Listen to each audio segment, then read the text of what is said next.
और दुनिया में इतनी गरीब कंट्रीज हैं जिनका पाकिस्तान से भी बुरा हाल है, लेकिन उसके बाद भी ज्यादा पैसा जो है वो पाकिस्तान को क्यों मिलता है। और जो ट्रेनिंग सेंटर थे जहां मुजाहिदीन ट्रेन होते थे, वहां से अफगानिस्तान के साथ साथ कश्मीर में भी मुजाहिदीन भेजता था। ये वो टाइम था जब पाकिस्तान के दोनों हाथ घी और मुंह कढ़ाई में था। अब देखिए, आप ये भी कह सकते हो कि लोन तो वर्ल्ड बैंक भी देता है, तो IMF का नाम क्यों आ रहा है। आपने कभी सुना है कि कोई आर्मी कपड़े, साबुन, तेल ये सब बेचती हो? ये दुनिया की अकेली आर्मी है जो सीमेंट, कपड़े, मीट, इंश्योरेंस, रियल एस्टेट ये सब बेचती है। जब जनरल साहब रिटायर हुए तो उनकी वाइफ की वेल्थ 220 करोड़ हो गई, और अगर पूरी बाजवा फैमिली की वेल्थ को देखा जाए तो 1270 करोड़ हो गई। ये लोग ऐसा कौन सा खजाना खोद रहे हैं? जनरल बाजवा ने इमरान खान को PM बनाया, इसके बदले में इमरान खान ने जनरल बाजवा का टेन्योर एक्सटेंड करवाया। कुछ तो रही होंगी मजबूरियां, यूं ही कोई बेवफा नहीं होता। देखिए, जो सिचुएशन पाकिस्तान इस पर्टिकुलर टाइम पे फेस कर रहा है, ऐसी सिचुएशन में पाकिस्तान इससे पहले कभी नहीं फंसा। शॉपिंग कॉम्प्लेक्स और मॉल्स को 8:30 बजे से पहले बंद करने के ऑर्डर आ गए हैं। इलेक्ट्रिसिटी सिस्टम कोलैप्स करने की स्टेज पे, गेहूं की शॉर्टेज हुई है, और कई केसेस में तो ऐसा देखा गया है कि जो गेहूं से भरे ट्रक हैं उसके पीछे लोग बाइकों से पीछा कर रहे हैं। सिर्फ एक साल में पाकिस्तान की करेंसी 40% गिर के 267 पाकिस्तानी रुपीस तक पहुंच गई है। ब्लैकआउट इससे पहले भी होते थे पाकिस्तान में, 2015 में, 2021 में भी हुए थे, लेकिन इस लेवल के नहीं हुए थे। सिर्फ पावर कट से होने वाले लॉसेस की वजह से पाकिस्तान की GDP 4% तक नीचे गिर गई है। पावर कट की वजह से पाकिस्तान का टेक्सटाइल, मैन्युफैक्चरिंग सेक्टर ये पूरी तरीके से नीचे आ गया है, और जो फॉरेक्स एक्सचेंज है वो $3 बिलियन से भी कम पे आ गया है, श्रीलंका के बराबर पहुंच गया। अब आपके कई क्वेश्चन होंगे कि ये सब अचानक से क्यों शुरू हो गया। बांग्लादेश पाकिस्तान से भी पीछे है, वो आगे कैसे निकल गया, लेकिन पाकिस्तान कैसे पीछे रह गया। पाकिस्तान की एक्चुअल में दिक्कत क्या है, जिसको सबसे ज्यादा एड मिलती है पूरे दुनिया भर से, वो सबसे ज्यादा पीछे क्यों रह गया। और दुनिया में इतनी गरीब कंट्रीज हैं जिनका पाकिस्तान से भी बुरा हाल है, लेकिन उसके बाद भी ज्यादा पैसा जो है वो पाकिस्तान को क्यों मिलता है। अब देखिए, इससे पहले कि मैं करंट सिचुएशन की बात करूं कि इस बार पाकिस्तान को पैसे मिलने में दिक्कत क्यों आ रही है, IMF क्यों पीछे हट रहा है, या फिर US, इमरान खान और आर्मी का क्या रोल है, इस पूरी सिचुएशन को समझने के लिए पहले आपको रूट कॉज समझना पड़ेगा। पाकिस्तान में हालात लगातार बिगड़ते जा रहे हैं। पाकिस्तान की इंपोर्ट कैपेसिटी रसातल में पहुंच गई। Pakistan warned the country could face an economic collapse. Though Pakistan's not there yet, it's teetering on the edge. देखिए, जब इंडिया पाकिस्तान का पार्टीशन हुआ था तो पाकिस्तान को 1/3 मिलिट्री मिली थी और ओवरऑल रिसोर्सेज में से 17% मिला था।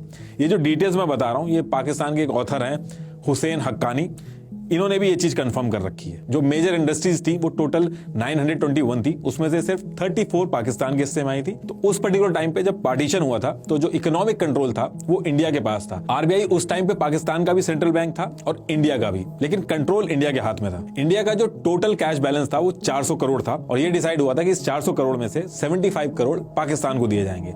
75 करोड़ में से 20 करोड़ जो थे वो पाकिस्तान को 15 अगस्त 1947 को ही दे दिए गए थे, और बाकी का जो 55 करोड़ था उसको बाद में देने की बात की गई थी। उस समय पाकिस्तान के सामने जो सबसे बड़ी दिक्कत थी वो थी कि ये जो रिफ्यूजीज आए थे उनको सेटल करना, उसमें काफी पैसा चाहिए था। लेकिन उस टाइम पे कश्मीर को लेकर काफी इशू हो रहा था, तो नेहरू जी और पटेल जी ने यह माना कि जो 55 करोड़ है इसको रोक लेना चाहिए, वरना ये इस पैसे से हथियार खरीदेंगे और हमारे खिलाफ ही यूज करेंगे। हालांकि ये जो पैसा था ये आगे चल के महात्मा गांधी जी ने दिलवा दिया था, लेकिन उस पर्टिकुलर टाइम तक जब तक ये पैसा मिला था उससे पहले भी पाकिस्तान की जो इकोनॉमिक कंडीशन थी वो काफी खराब थी। इकोनॉमिक कंडीशन भले ही थोड़ी सी वीक थी, लेकिन मिलिट्री स्ट्रांग थी, क्योंकि इंडिया एग्री कर गया था 1/3 आर्मी स्प्लिट करने के लिए। इंडिया की जो पॉलिटिकल लीडरशिप थी वो ज्यादा स्ट्रांग थी पाकिस्तान के मुकाबले।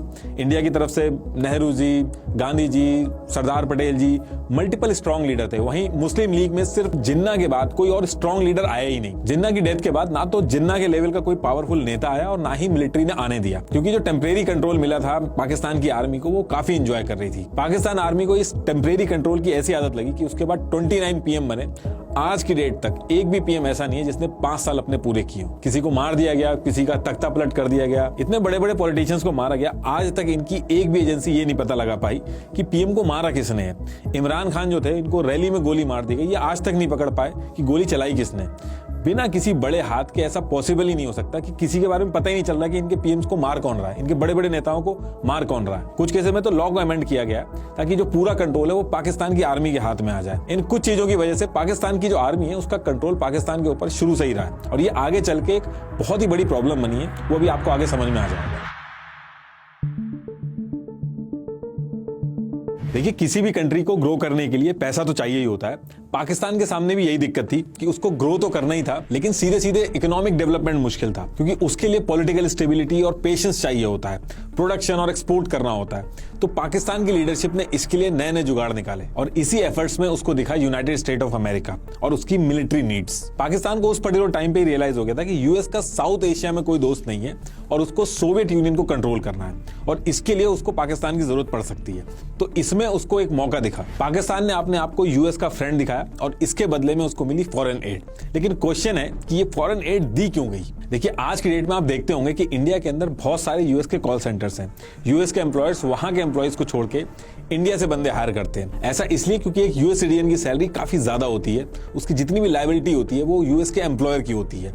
इंश्योरेंस, पेंशन जैसे तरह तरह के बेनिफिट्स देने पड़ते हैं। कोई एक्सीडेंट भी हुआ तो सारी रिस्पॉन्सिबिलिटी उस यूएस के एम्प्लॉयर की बनती है। इंफ्रास्ट्रक्चर मेंटेन करना, ऑफिस वगैरह, ये काफी बड़ा खर्चा होता है इसमें। लेकिन इंडिया के अंदर सारे एम्प्लॉयज कम पैसे में मिल जाते हैं और किसी की भी लायबिलिटी यूएस के एम्प्लॉयर के ऊपर नहीं होती है। सेम कॉन्सेप्ट यूएस अपनी मिलिट्री में भी यूज करता है। देखिए, यूएस यूजुअली दो तरीके से वॉर लड़ता है। अगर उसे लगता है कि स्टेक्स बहुत ज्यादा हाई हैं तो वो वॉर में खुद कूद जाता है, जैसे उसने वियतनाम में किया या फिर इराक में किया। लेकिन जब उसको लगता है कि सीधा कूदने में फायदा नहीं है तो वो शैडो वॉर लड़ता है। इसमें वो दुश्मन के दुश्मन को दोस्त बना के काम करता है। मान लीजिए, अपने इंटरेस्ट को पूरा करने के लिए यूएस अगर अपनी खुद की आर्मी भेजने लगेगा तो पहली चीज तो अपने सिटीजन को खतरे में डालेगा और अगर उसको कुछ हो गया तो उसका पूरा खर्चा उसको देखना होगा। प्लस कंट्री के अंदर लोगों को आंसर करना पड़ेगा कि क्यों भेजा, वॉर की जरूरत क्या थी। अगर आप अपनी मिलिट्री डायरेक्ट किसी कंट्री के अगेंस्ट में भेजते हो तो वॉर लाइक सिचुएशन हो जाती है, कंट्रीज आमने सामने आ जाती है। इसलिए ट्रेडिशनल वॉर्स की जगह यूएस अलग अलग मिलिटेंसी ग्रुप को ट्रेन करता है, उनको आर्म्स देता है और उनकी फंडिंग करता है जिससे कि वो अपना मकसद पूरा कर पाए। जैसे अफगानिस्तान के अंदर मुजाहिदीनों से उसने अपना काम करवाया। कई ऐसे मिलिटेंसी ग्रुप होते हैं, मुजाहिदीन होते हैं जो पैसे लेके भी लड़ाई करते हैं। अभी जो रशिया यूक्रेन वॉर चल रही है उसमें भी आप अगर सर्च करोगे तो रशिया ने सीरियन फाइटर्स को पैसा देके रिक्रूट किया है, जिन्हें मर्सिनरीज भी बोलते हैं। ये पैसा लेके यूक्रेन के खिलाफ लड़ रहे हैं और इस मॉडल में रिस्क एकदम कम होता है। आपको भारी भारी सैलरीज नहीं देनी होती है, आपको बस वेपन्स और ट्रेनिंग प्रोवाइड करानी होती है। और इस पूरे गेम में पाकिस्तान पूरे एरिया का एक ट्रेनिंग सेंटर बन गया है और इस ट्रेनिंग सेंटर को बनाया पाकिस्तान मिलिट्री ने। जब इंडिया और पाकिस्तान आजाद हुए थे तो उस पर्टिकुलर टाइम पे दो ही सुपर पावर थी, एक यूएसए और दूसरी सोवियत यूनियन, जो अभी रशिया कहते हैं जिन्हें। सोवियत यूनियन का साउथ एशिया में बहुत ही ज्यादा इन्फ्लुएंस था। इंडिया का झुकाव भी सोवियत यूनियन की तरफ ही था। ऐसे में यूएस को पाकिस्तान एक ऑप्शन की तरह देखता था। यूएस अफगानिस्तान में अपना कंट्रोल पाने के लिए सोवियत यूनियन के खिलाफ मुजाहिदीन तैयार करता है और इन सब की ट्रेनिंग का जिम्मा लेता है पाकिस्तान। तो जब सोवियत यूनियन और अफगानिस्तान के बीच में लड़ाई चल रही थी तो उसमें रेदर देन यूएस ने अपनी मिलिट्री उतारने के मुजाहिदीन को रेडी किया। ना तो मुजाहिदीन की जान जाने पे यूएस की कोई जवाबदेही थी और ना ही भारी भारी सैलरी देनी थी और रिस्क भी बिल्कुल खत्म हो गया था, क्योंकि अगर यूएस की मिलिट्री अफगानिस्तान में उतर के रशिया के खिलाफ लड़ती तो ये वॉर रशिया और यूएस की वॉर में बदल जाती। तो यूएस ने मुजाहिदीनों को वेपन्स दिए, इन सबकी ट्रेनिंग हुई पाकिस्तान में। पाकिस्तान ने हर तरीके से मदद की इन मुजाहिदीन की, इनको ट्रेनिंग करवाई, इनको रूट दिया, इनको खाने पीने और हथियार वगैरह सब सप्लाई करा। इसमें पाकिस्तान के लिए भी फायदा था, क्योंकि बिना कुछ प्रोड्यूस करे या एफर्ट लगाए यूएस से पैसा मिलने लगा था। यूएस ये पैसा कभी एड की फॉर्म में भेजता था तो कभी ह्यूमन राइट्स के बहाने से भेजता था। यूजुअली आप देखोगे तो फॉरेन एड उन देशों को मिलता है या तो जो गरीब हो या किसी क्राइसिस से गुजर रहे हो, जैसे कोई वॉर या फिर नेचुरल डिजास्टर हो। लेकिन पाकिस्तान को एड मिलता था उसकी स्ट्रेटेजिक लोकेशन की वजह से, उसकी यूजफुलनेस की वजह से। इनफैक्ट साल का एक बजट भी फिक्स कर दिया गया था जिसमें बिलियंस ऑफ डॉलर्स आते थे पाकिस्तान को यूएस की तरफ से। लेकिन पाकिस्तान ये जो सेंटर्स थे और ये जो पैसा था और ये जो मुजाहिदीन थे, इनका यूज कश्मीर में भी करने लगा। 1964 तक पाकिस्तान में आने वाली जितनी भी फॉरेन एड्स आती थी ये इनके जीडीपी का 5% का हिस्सा बन गई थी। लेकिन इन सबके बीच में पाकिस्तान ये भूल गया था कि इन सबके बीच में बिना मतलब किसी और की लड़ाई उसने अपने सरदर्दी पे ले ली थी। लेकिन पाकिस्तान की जो जनता थी और गवर्नमेंट थी वो यूएस के इस एड और पाकिस्तान का अफगानिस्तान में हेल्प करने से बिल्कुल खुश नहीं थी। जनता का ये मानना था कि अफगानिस्तान में ये भी हमारे जैसे ही मुस्लिम्स हैं और हम अपने ही भाइयों को मरवा रहे हैं। वहीं गवर्नमेंट इसलिए खुश नहीं थी क्योंकि एड की वजह से मिलने वाला जो पैसा था वो बस आर्मी तक ही पहुंच पाता था, क्योंकि करप्शन की वजह से पैसा नीचे तक पहुंच ही नहीं पाता था और पाकिस्तान का एक्सपोर्ट और प्रोडक्शन इतना कोई खास नहीं था।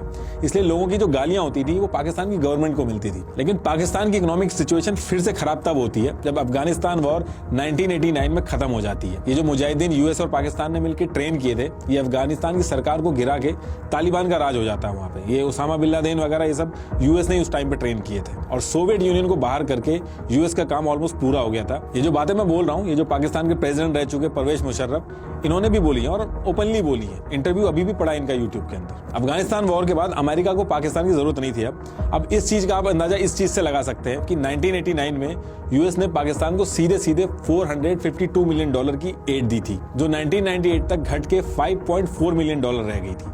बांग्लादेश, इंडिया जब एक्सपोर्ट करके अपनी इकोनॉमी को धीरे धीरे आगे बढ़ा रहे थे, तब पाकिस्तान की मिलिट्री एड से खुश हो रही थी। अफगानिस्तान वॉर खत्म होने के बाद पाकिस्तान की जो इकोनॉमी थी उसको काफी नुकसान हुआ और उसके बाद पाकिस्तान को यूएसए ने स्टैंड बाय मोड पर डाल दिया। लेकिन पाकिस्तान की किस्मत फिर चमकती है जब 9/11 अटैक होता है। वर्ल्ड ट्रेड सेंटर में ये अटैक अलकायदा ने करवाया था और यूएस को डर था कि ये अटैक अगर दोबारा नहीं करवाना है तो अलकायदा को पूरी तरीके से खत्म करना होगा। अलकायदा अफगानिस्तान और पाकिस्तान के बॉर्डर पे ऑपरेट करता था और एक बार फिर यूएस को पाकिस्तान की जरूरत पड़ी। इस बार यूएस ने कोएलिशन सपोर्ट फंड बनाया CSF, जिसमें पाकिस्तान को काफी पैसा मिला। 2009 में यूएस ने कैरी लूगर बिल पास किया, जिसने पाकिस्तान को $1.5 बिलियन पर ईयर की एनुअल असिस्टेंस देने का प्रपोजल था। लेकिन ये जो पैसा मिलता था इसको पाकिस्तान यूएस के वॉर ऑन टेरर के लिए यूज करने की बजाय अपनी इकोनॉमी को बचाने के लिए यूज करता था, अपनी आर्मी को स्ट्रॉन्ग करता था। और जो ट्रेनिंग सेंटर थे जहां मुजाहिदीन ट्रेन होते थे, वहां से अफगानिस्तान के साथ साथ कश्मीर में भी मुजाहिदीन भेजता था। ये वो टाइम था जब पाकिस्तान के दोनों हाथ घी और मुंह कढ़ाई में था। पाकिस्तान आर्मी के ऊपर बाहर से मिलने वाले एड में करप्शन एलिगेशन लगते रहे। यूएस ने भी कहा कि इन्होंने हमारे एड से मिलने वाले पैसे को मिस स्पेंड किया है। और तो और इतने साल कॉन्टिन्यूसली एड देने के बाद भी ये पता चलता है कि उसामा बिन लादेन पाकिस्तान में ही पकड़ा जाता है। मुल्ला उमर जो मोस्ट वांटेड था, उसकी डेथ भी पाकिस्तान के हॉस्पिटल में होती है। डोनाल्ड ट्रंप ने आते ही ये जो एड मिलता था पाकिस्तान को, इसको पूरी तरीके से बंद कर दिया और पाकिस्तान की इकोनॉमी जो बबल में थी उसको फिर से एक झटका लगता है। इन सारी चीजों की वजह से पाकिस्तान की इमेज काफी खराब हुई और फॉरेन इन्वेस्टमेंट एकदम से खत्म हो गया। बाहर की कंपनीज इतनी अनस्टेबल जगह पे अपनी कंपनी नहीं लगाना चाहती थी। उनको पता था कि उनको नुकसान होना तय है। इसके अलावा टूरिज्म भी खत्म हुआ। ये बहुत ही बड़ा फैक्टर था पाकिस्तान की इकोनॉमी कोलैप्स होने में। देखिए, जब यूएस ने कुछ कदम पीछे लिए तो वहां पे एंट्री हुई चाइना की और फिर यहां पे चाइना ने लोन पे लोन देना स्टार्ट किए और इस वजह से पाकिस्तान की इकोनॉमी जो एक बबल में थी उसका प्रॉपर टेस्ट नहीं हो पाया। दुनिया में अलग अलग तरह के देश हैं, कुछ की इकोनॉमी ऑयल से चलती है, कुछ की इकोनॉमी मैन्युफैक्चरिंग से चलती है या फिर आईटी सेक्टर से चलती है, कुछ की एग्रीकल्चर से भी चलती है, लेकिन पाकिस्तान की इकोनॉमी एड और लोन से चलती है। पाकिस्तान एक एड डिपेंडेंट कंट्री है। जिस तरीके से पाकिस्तान यूएस के लिए एक स्ट्रेटेजिक लोकेशन है, ठीक उसी तरीके से पाकिस्तान चाइना के लिए भी एक स्ट्रेटेजिक लोकेशन है। इंडिया को टैकल करने में चाइना को बहुत ही आसानी रहती है। इंडिया जब तक पाकिस्तान में उलझा रहेगा, चाइना आराम से रहेगा। यही रीजन है कि चाइना ने पाकिस्तान के अंदर न्यूक्लियर पावर प्लांट बनाने में उसको मदद करी और कई एनालिस्ट तो ये भी मानते हैं कि चाइना ने पाकिस्तान को न्यूक्लियर प्रोग्राम बनाने में भी मदद करी। अब देखिए, अगर आप हमारी वीडियो देखते हैं तो आपको चाइना की जो डेट ट्रैप स्ट्रेटेजी है वो ऑलरेडी पता होगी, लेकिन मैं फिर भी मोटा मोटी बता देता हूँ। चाइना पहले मार्केट रेट से ज्यादा इंटरेस्ट पे लोन देता है, फिर जो लोन आपको बाहर से 30 साल के टेन्योर पे मिलता है उसी को चाइना अप्रॉक्स 15 साल के लिए देता है।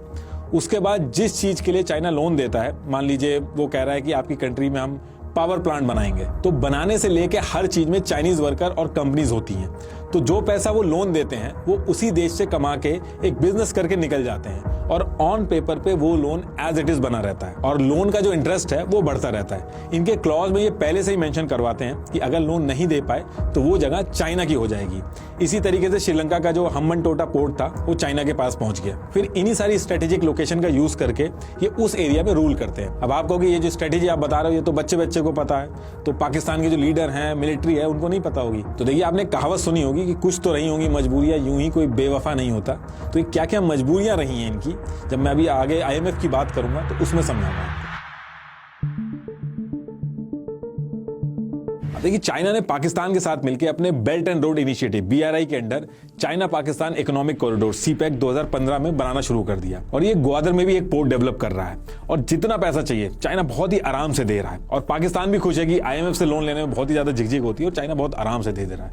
चाइना ने अभी तक $30 बिलियन से ज्यादा पाकिस्तान को लोन दिया है और कुछ भी वापस नहीं आया। चाइना को भी पता है कि वो पैसा वापस नहीं आएगा, लेकिन स्ट्रेटेजिक लोकेशन में एडवांटेज उसको मिल रहा है। यहाँ वही सेम डेट ट्रैप वाला मॉडल चलता है। सारे वर्कर्स, कंपनीज वगैरह चाइना से ही आएंगे। ये जो चीज मैं आपको बता रहा हूँ, ये इमरान खान ने भी शुरू में अपनी जनता को समझाने की कोशिश की थी और उसका जब टाइम आया था तो उस टाइम पे उसने काम भी रुकवा दिया था CPEC का। लेकिन इन सब के लिए अब काफी देर हो गई है। देखिए, CPEC से पाकिस्तान के अंदर खूब इंफ्रास्ट्रक्चर डेवलप हुआ। पैसा भी आया, इन सब चीजों से पाकिस्तान खुश होता है और सड़कें भी बन रही हैं, विकास भी हो रहा है, लेकिन एक्चुअल में ये एक डेट बेस्ड इकोनॉमी है जो सिर्फ एड्स और लोन के भरोसे चल रही है। IMF ने भी मल्टीपल टाइम समझाया पाकिस्तान को कि सीपेक से दूर रहना ही पाकिस्तान के लिए ठीक है। कोई नया नेता आके अगर ये सारी चीजें सही भी करने लगे तो वो हो नहीं सकता, क्योंकि ये बहुत ही पहले से चल रहा है और अब एड लेना इनकी मजबूरी बन गया है।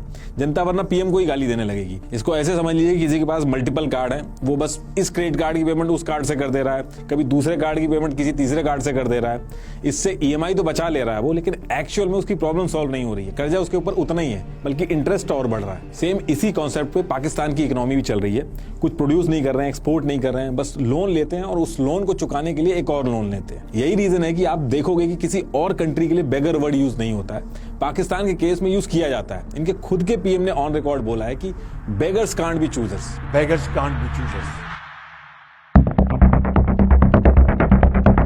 देखिए, पाकिस्तान का जो करंट क्राइसिस है उसने दशकों से जो फाइनेंशियल मिसमैनेजमेंट हो रहा है उसके ऊपर फोकस वापस से ला दिया है, और इस मैनेजमेंट का सबसे इंपॉर्टेंट प्लेयर है पाकिस्तान आर्मी। और ये मैं इसलिए नहीं कह रहा हूं क्योंकि मैं इंडियन हूं तो बुराई करूंगा ही। आप दुनिया के किसी भी न्यूज आउटलेट में पाकिस्तान के बारे में पढ़िएगा, आपको पाकिस्तान आर्मी का एग्जैक्टली रोल क्या है वो आपको पता चल जाएगा। पाकिस्तान अपने डिफेंस बजट में जरूरत से ज्यादा खर्च करती है। पिछले साल का पाकिस्तान का टोटल बजट 9,502 बिलियन रुपीस का था, जिसमें से 1,523 बिलियन रुपीस खाली डिफेंस पे गया है, यानी कि टोटल बजट का 15% से भी ज्यादा। लोन का इंटरेस्ट पेमेंट करने के बाद पाकिस्तान की इकोनॉमी का सबसे बड़ा हिस्सा जो है वो डिफेंस में जाता है। पाकिस्तान आर्मी ने 1947 के बाद आधे से ज्यादा टाइम पाकिस्तान को रूल किया है, और इनके पास सिक्योरिटी और फॉरेन पॉलिसी में बहुत ज्यादा पावर है। ये लोग उसको ही पीएम बनाते हैं जो इनके हिसाब से चलता है। इनके बिना पाकिस्तान में कोई भी इलेक्शन नहीं जीत सकता। इसलिए आपने एक वो कहावत जरूर सुनी होगी, बहुत ही फेमस है पाकिस्तान आर्मी के लिए, कि जंग कदे जीती नहीं और इलेक्शन कदे हारिया नहीं। ये देखिए, इतने सारे मेडल इन्होंने लगा रखे हैं, लेकिन उन्होंने आज तक एक भी जंग नहीं जीती है। पाकिस्तान की एक ऑथर है आयशा सिद्दीका, उनकी एक किताब है मिलिट्री INC। अगर मौका आपको लगेगा तो उसको पढ़िएगा जरूर। पाकिस्तान की आर्मी पूरे देश का पैसा कैसे घुमा रही है, इकोनॉमी को कैसे कंट्रोल कर रही है, बहुत ही बढ़िया तरीके से उसमें बताया। आपने कभी सुना है कि कोई आर्मी कपड़े, साबुन, तेल ये सब बेचती हो? ये दुनिया की अकेली आर्मी है जो सीमेंट, कपड़े, मीट, इंश्योरेंस, रियल एस्टेट ये सब बेचती है। इनकी आर्मी पाकिस्तान की रियल एस्टेट को कंट्रोल करती है, और हर जनरल को रिटायरमेंट के बाद प्लॉट पे प्लॉट मिलते हैं। पाकिस्तान आर्मी की नेटवर्थ 1 लाख करोड़ से भी ज्यादा की है। इनकी आर्मी के अगर टॉप 100 ऑफिसर्स की वेल्थ का अंदाजा लगाया जाए तो 35,000 करोड़ से भी ज्यादा की वेल्थ है। इनके बच्चे सब बाहर पढ़ते हैं, यूके में इनके घर हैं, जबकि एक आम पाकिस्तानी ये सब सपने में भी नहीं सोच सकता जो ये लोग करते हैं। पाकिस्तान आर्मी ने फाउंडेशन और ट्रस्ट का एक नेटवर्क बना रखा है जो पाकिस्तान के अंदर सारी चीजें ओन करते हैं, जैसे फौजी, शाहीन और बहरिया फाउंडेशन, जिनको आर्मी, एयरफोर्स और नेवी चलाते हैं। इनमें से फौजी फाउंडेशन सबसे बड़ी है। पाकिस्तान के अंदर ब्रेड तक भी मिलिट्री कंट्रोल बेकरी से बनती है। पाकिस्तान के बैंक को भी आर्मी ओन करती है, और हैवी इंडस्ट्री का 1/3 और टोटल प्राइवेट एसेट का 7% हिस्सा आर्मी ओन करती है। पहले कमाते हैं और फिर लॉ में अमेंडमेंट करा के अपना फायदा करवाते हैं। आर्मी वेलफेयर ट्रस्ट और फौजी फाउंडेशन को इनकम टैक्स से भी छूट मिलती है, और इस वजह से इनके सामने जो प्राइवेट कंपनीज है वो इनके सामने टिक नहीं पाती हैं। इनकी आर्मी के पास पावर और पैसा दोनों है। आप कभी नहीं देखोगे कि एक गरीब देश की आर्मी इतनी अमीर है। हर देश की एक आर्मी होती है, लेकिन यहाँ पे आर्मी का ही एक देश है। आप बोल सकते हो कि मैं गलत बता रहा हूँ, लेकिन आप खुद से भी एक बार चेक करिएगा कि पाकिस्तान आर्मी चीफ जो इससे पहले थे जावेद बाजवा, इनकी वाइफ की जो 2016 में वेल्थ थी वो 0 थी। जब जनरल साहब रिटायर हुए तो उनकी वाइफ की वेल्थ 220 करोड़ हो गई।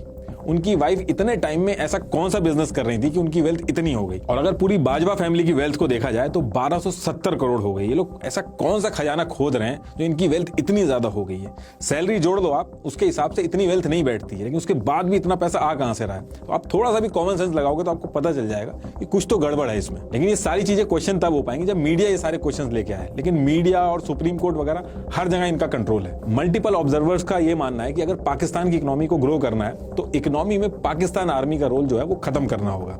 लेकिन इस डायरेक्शन में अगर कोई छोटा सा भी एफर्ट होता है तो उसको वहीं पे फेल कर दिया जाता है, उसको वहीं रोक दिया जाता है, क्योंकि इसकी वजह से पाकिस्तानी बिजनेसेस ग्लोबली कंपटीशन में नहीं आ पा रहे हैं, और इनका जितना भी प्रॉफिट होता है वो सारा आर्मी के जनरल्स, रिटायर्ड जनरल्स को ट्रांसफर होता रहता है। पाकिस्तान आर्मी पाकिस्तान के सबसे बड़े रियल एस्टेट डेवलपर है। इनके पास 50 से ज्यादा हाउसिंग प्रोजेक्ट हैं, जिसमें इस्लामाबाद में 16,000 एकड़, कराची में 12,000 एकड़ की जमीन है जो इनको पाकिस्तान गवर्नमेंट से फ्री ऑफ कॉस्ट में मिली है। हायर अथॉरिटी में कोई भी हो जो भी इनके हिसाब से नहीं चलता उसको ये लात मार के निकाल देते हैं। पाकिस्तान के अंदर आर्मी की हेल्प से ही पीएम बनता है और जब पीएम बन जाता है तो वो आर्मी चीफ के हिसाब से ही चलता है। जनरल बाजवा ने इमरान खान को पीएम बनाया, इसके बदले में इमरान खान ने जनरल बाजवा का टेन्योर एक्सटेंड करवाया। लेकिन दिक्कत तब हुई जब जनरल बाजवा का टेन्योर खत्म हो रहा था और जनरल बाजवा अपने हिसाब से ही अपना आर्मी चीफ रखना चाहते थे। वो सैयद असीम मुनीर को अपना आर्मी चीफ बनाना चाहते थे। लेकिन इमरान खान के सामने भी दिक्कत थी। उनको ये पता था कि अगर सैयद असीम मुनीर आर्मी चीफ बनेंगे तो अगले इलेक्शन में वो उनको सपोर्ट नहीं करने वाले, इसलिए जनरल बाजवा के खिलाफ जाके इमरान खान ने जनरल फैज को आर्मी चीफ बनाने की वकालत करी। इस सबके बीच में जनरल बाजवा ने इमरान खान को हटा के शरीफ को पीएम बनवा दिया और शरीफ ने आसिम मुनीर को आर्मी चीफ बना दिया। और जो सारी चीजें मैं बता रहा हूँ ये अभी पिछले साल ही हुई हैं और इन सब चीजों की वजह से पॉलिटिकल इनस्टेबिलिटी आ गई है और ऊपर से 2022 में फ्लड भी आ गया था। 1/3 पाकिस्तान पूरा डूब गया था। करीब $30 बिलियन के अराउंड नुकसान हुआ था जिसने पाकिस्तान की कमर तोड़ दी थी। पाकिस्तान में जो ब्लैकआउट्स हो रहे हैं उसके पीछे भी चाइना ही है। इन्होंने सीपैक पे जब काम रुकवा दिया था तो चाइना थोड़ा सा नाराज हो गया था और चाइना ने सीपैक प्लान में जो पावर प्लांट्स थे उनको बंद करा दिया था क्योंकि पेमेंट का कुछ इश्यू हो गया था। अगर सीपैक पे काम चल रहा होता तो चाइना कभी ऐसा नहीं करता। अब क्योंकि पावर प्लांट की शॉर्टेज है इसलिए बचे हुए पावर प्लांट पे लोड बढ़ गया और पावर कट हो रहा है। अब बिना इलेक्ट्रिसिटी के तो देश नहीं चल सकता है। अब या तो बाहर से लोन मिले, कोई एड मिले, और अगर ऐसा नहीं हो पाता है तो कोई भी नेता आएगा उसकी मजबूरी बन जाएगा सीपैक के ऊपर काम शुरू करवाना। डे बाय डे जो पाकिस्तान की सिचुएशन है वो कंट्रोल से बाहर जा रही है। पाकिस्तान के अंदर सब्सिडाइज गेहूं लेने के लिए अफरा तफरी मची हुई है। लोग लंबी लंबी लाइनें लगा के खड़े हुए हैं, गेहूं के ट्रक्स के पीछे भाग रहे हैं और इस वजह से काफी जगहों पे भगदड़ मच गई है। हालात ऐसे हो गए हैं कि कई लोगों की जान तक चली गई है। पिछले साल जब रशिया और यूक्रेन की वॉर स्टार्ट हुई थी तो दुनिया भर के अंदर फूड क्राइसिस आ गया था। रशिया और यूक्रेन मिलकर दुनिया भर का 30% वीट सप्लाई कंट्रोल करते हैं। ये क्राइसिस इतना सीरियस था कि इंडिया को भी अपने यहाँ वीट एक्सपोर्ट पर बैन लगाना पड़ गया था और अभी भी इंडिया के अंदर ये जो वीट के हाई प्राइसेस हैं ये गवर्नमेंट के लिए बहुत ही बड़ी सिरदर्दी बने हुए हैं। लेकिन इंडिया के पास वीट का बफर स्टॉक था जो पाकिस्तान के पास नहीं है, जिसकी वजह से वहां पे सोशल अनरेस्ट पैदा हो रहा है और इनके जो फॉरेक्स रिजर्व है वो भी बहुत हालत खराब है उसकी। $3 बिलियन से भी कम पे पहुंच गए हैं और पता नहीं कितने दिन तक ये टिकेंगे। ये बहुत ही कम अमाउंट है। देखिए जब भी आप बाहर किसी कंट्री में जाते हैं तो इंडियन रुपीस को उस पर्टिकुलर कंट्री की करेंसी में चेंज करवाते हैं क्योंकि आपको वहां की चीजें खरीदनी होती हैं। कोई भी कंट्री ऐसी नहीं है जो अपने देश में सारी चीजें प्रोड्यूस करती है। अब जैसे गाड़ियां चलानी है, मशीनरी यूज करनी है तो ऑयल की जरूरत होगी। अगर आपकी कंट्री में ऑयल प्रोड्यूस नहीं होता है तो आपको बाहर से एक्सपोर्ट करना होगा और अगर बाहर से चीजें खरीदनी है तो आपको बाहर की करेंसी की जरूरत होगी। जैसे आप जब किसी देश में जाते हैं तो वहां जाने से पहले अपने पास करेंसी रखते हैं, ऐसे ही कंट्री अपने फॉरेक्स रिजर्व मेंटेन करती है जिसमें वो चीजें रखती है जिसकी इंटरनेशनल मार्केट में वैल्यू होती है, जैसे गोल्ड, यूएस डॉलर, बॉन्ड्स वगैरह, ये सारी चीजें रखी जाती है। अब इन सब की जगह अगर मान लो कि आप पाकिस्तानी रुपये अपने फॉरेक्स रिजर्व में रखोगे तो उसका कोई फायदा नहीं होगा। अब आप मार्केट में जाके पाकिस्तानी डॉलर दोगे तो वो कहेगा कि इसका मैं क्या करूंगा, ये पाकिस्तान के अलावा कोई लेगा नहीं और पाकिस्तान जो एक्सपोर्ट करता है वो मेरे किसी काम का नहीं है। पाकिस्तान में टेक्सटाइल और डोंकीज जो हैं वो बल्क में एक्सपोर्ट होते हैं, तो इसलिए कंट्रीज अपने फॉरेक्स रिजर्व में डॉलर्स और गोल्ड वगैरह रखती हैं जो ऑल ओवर वर्ल्ड में एक्सेप्टेड हो, ताकि देश की जरूरतें डेली बेसिस पे पूरी हो सके। आप सुनते होंगे कि इतने दिन का फॉरेक्स रिजर्व बचा है, तो इसका यही मतलब होता है। तो ये बहुत ही बड़ी दिक्कत है पाकिस्तान के लिए। अब पाकिस्तान की हालत एक तो वैसे ही कमजोर थी, उसके ऊपर से रशिया और यूक्रेन की वॉर बीच में आ गई। अब पाकिस्तान के भी जो फॉरेक्स रिजर्व है उसका जो मेजर हिस्सा है वो ऑयल और गैस प्रोडक्ट खरीदने में जाता है। लेकिन जब से ये वॉर शुरू हुई है गैस और ऑयल के प्राइसेस बहुत ही ज्यादा बढ़ गए और पाकिस्तान के फॉरेन रिजर्व एकदम से खत्म हो गए। इंडिया इसलिए बच गया क्योंकि इंडिया को रशिया ने डिस्काउंटेड रेट पे ऑयल दिया, लेकिन पाकिस्तान को गल्फ कंट्रीज से महंगे में ऑयल खरीदना पड़ा। अब पाकिस्तान के पास दो ऑप्शन है, या तो कोई कंट्री इनको लोन दे या फिर कोई एड दे, किसी तरीके से हेल्प करे, या फिर ये IMF के पास जाए। IMF से भी ये लोग 13 बार लोन ले चुके हैं और एक बार भी नहीं लौटाया। एक गवर्नमेंट को लोन देना पूरी दुनिया में सबसे सेफेस्ट माना जाता है, लेकिन पाकिस्तान के केस में ऐसा नहीं है। यहाँ पे लोन देना खतरे से खाली नहीं है क्योंकि वापस नहीं मिलता है। अब देखिए आप ये भी कह सकते हो कि लोन तो वर्ल्ड बैंक भी देता है, तो IMF का नाम क्यों आ रहा है, ये वर्ल्ड बैंक से अलग कैसे है, और IMF को क्या पड़ी है किसी देश की जब बुरी हालत है तो उसमें लोन देने की। तो इसको एक एग्जांपल से समझाता हूं। मान लीजिए हम 10 दोस्त हैं और हमने ये डिसाइड कर लिया कि हम अपनी अपनी सैलरी का 5% जमा करेंगे और इस फंड को हम तब यूज करेंगे जब किसी के ऊपर दिक्कत आएगी, कोई फाइनेंशियल दिक्कत आ गई तो हम उसमें यूज करेंगे। इससे होगा ये कि हम 10 के 10 जो दोस्त हैं वो सेफ हो जाएंगे और कोई मुसीबत आती है, कोई फाइनेंशियल क्राइसिस आती है तो हम सब लोग सेफ हो जाएंगे। इंश्योरेंस भी इसी तरीके से काम करता है, तो ऐसे ही IMF भी काम करता है। इसमें 190 कंट्रीज हैं, अपनी अपनी इकोनॉमी के हिसाब से पैसा कंट्रीब्यूट करती हैं और जिस कंट्री के ऊपर दिक्कत आती है उसको हेल्प की जाती है। इंडिया टॉप 10 कंट्रीज में आता है IMF के अंदर पैसा देने में। वहीं जो वर्ल्ड बैंक का जो लोन है वो इससे काफी अलग है। वर्ल्ड बैंक का जो लोन होता है वो कंट्रीज अपनी ग्रोथ के लिए लेती हैं।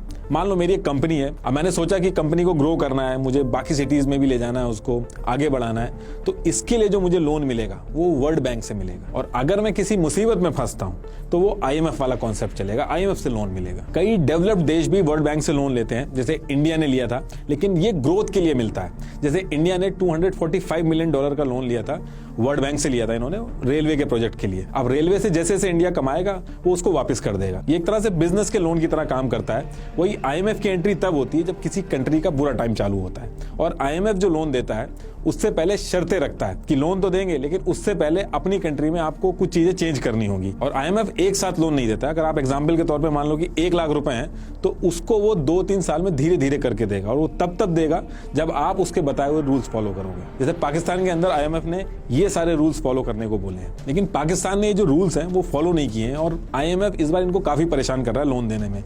10 दिन IMF की टीम इस्लामाबाद में रह के चली गई, अभी तक लोन नहीं दिया है। वो कह रहे हैं कि पाकिस्तान रूल्स ही फॉलो नहीं कर रहा है, और इनके जो रूल्स हैं IMF के, पाकिस्तान के लिए उनको फॉलो करना बहुत ही ज्यादा टफ हो गया। IMF के रूल के हिसाब से पाकिस्तान को गैस, इलेक्ट्रिसिटी, पेट्रोल, इन सब के जो प्राइस हैं उनको बढ़ाने चाहिए, लेकिन पाकिस्तान उल्टा कर रहा है, उनको सब्सिडीज दे रहा है। और पाकिस्तान की भी मजबूरी, अगर सब्सिडी नहीं देगा तो जो अभी महंगाई चल रही है उससे और ज्यादा हो जाएगी। तो पाकिस्तान जो है वो दोनों तरफ से फंसा हुआ है। IMF ने जो आर्मी के जो ऑफिशियल्स हैं उनकी जो टैक्स रिपोर्ट है वो भी मांगी है, ताकि पता चल सके कि सारा पैसा जा कहां से रहा है। एक गरीब देश में आर्मी कैसे अमीर हो रही है, उस पर कोई इफेक्ट क्यों नहीं पड़ रहा है। इसके साथ साथ आर्मी का जो बजट है IMF उसमें भी कटौती करने को कह रहा है, और यही कुछ रीजन है कि पाकिस्तान की आर्मी IMF की बजाय बाकी कंट्रियों से लोन ले लेगी, उनसे एड ले लेगी, उनसे जाके पैसे मांग लेगी, लेकिन IMF को अवॉइड करती है। इस बार भी देखना आपको अचानक से सुनाई में आएगा कि इस कंट्री ने रिलीफ पैकेज दे दिया, क्योंकि जाके अंदर सीक्रेट डील कर लेते हैं। दूसरी चीज इसमें यह भी है कि जो पाकिस्तान की गवर्नमेंट है वो चाहती है कि इंडिया से रिलेशन सुधरें, क्योंकि तभी ट्रेड होगा, तभी पॉलिटिकल स्टेबिलिटी आएगी। लेकिन पॉलिटिकल एनालिस्ट जो है वो ये मानते हैं कि पाकिस्तान आर्मी कभी नहीं चाहती कि इंडिया से रिलेशन सुधरें, क्योंकि अगर इंडिया से रिलेशन सुधर गए तो ये जो हजारों करोड़ का बजट लिया जाता है आर्मी के नाम पे, उस पर क्वेश्चन उठेंगे। इसलिए आप नोटिस करोगे जब भी दोनों देश के बीच में कोई ट्रीटी होती है या कोई नजदीकियां आती हैं या कोई बातचीत शुरू होती है, तो अचानक से टेररिस्ट अटैक हो जाता है। 2008 में पाकिस्तान के फॉरेन मिनिस्टर बातचीत करने दिल्ली आए, मुंबई में टेररिस्ट अटैक हो गया। 2016 में मोदी जी पाकिस्तान नवाज शरीफ से मिलने गए, उसके आते ही 1 हफ्ते के अंदर पठानकोट में टेररिस्ट हमला हो गया। पाकिस्तान के प्रेसिडेंट आसिफ अली जरदारी ने कहा था कि हम इंडिया के साथ no first use policy accept करना चाहते हैं, यानी कि अगर वॉर हुई तो पहले हम न्यूक्लियर वेपन यूज नहीं करेंगे। जैसे ये बात बोली गई, जैश ए मोहम्मद ने टेररिस्ट हमला कर दिया। पाकिस्तान के PM नवाज शरीफ और इंडिया के PM अटल बिहारी वाजपेयी जी 1999 में जब लाहौर डिक्लेरेशन साइन किया था इन्होंने, तो जो उस टाइम के आर्मी चीफ थे परवेज मुशर्रफ, उन्होंने बिना अपने PM को बताए कारगिल का हमला प्लान किया और उसको एग्जीक्यूट भी कर दिया, और बाद में तख्ता पलट करके PM को हटा दिया। पाकिस्तान की जो जनता है उसको बहुत ही अलग लेवल पे लूटा गया। इनके जो चीफ जस्टिस है उन्होंने डैम के नाम पे पैसा इकट्ठा कराया। आतिफ असलम जो सिंगर है उन्होंने भी इसमें डोनेट किया था। वो डैम बना ही नहीं और उसका पैसा सारा जेब में चला गया। PIA पाकिस्तान इंटरनेशनल एयरलाइन, इनका एक सीनियर ऑफिसर था, वो यूरोप में जाके इनका प्लेन ही बेचा है। तो मतलब जितने भी डिपार्टमेंट है, जितनी भी पाकिस्तान की जनता है, उसको हर तरफ से लूटा जा रहा है। देखिए पाकिस्तान की जो करंट सिचुएशन है वो किसी लोन या फिर किसी एड से नहीं सुधरेगी। लॉन्ग रन में पाकिस्तान की जो सिचुएशन है वो आर्मी से हट के जब चीजें पॉलिटिशियंस के हाथ में जाएंगी तभी सुधर पाएंगी।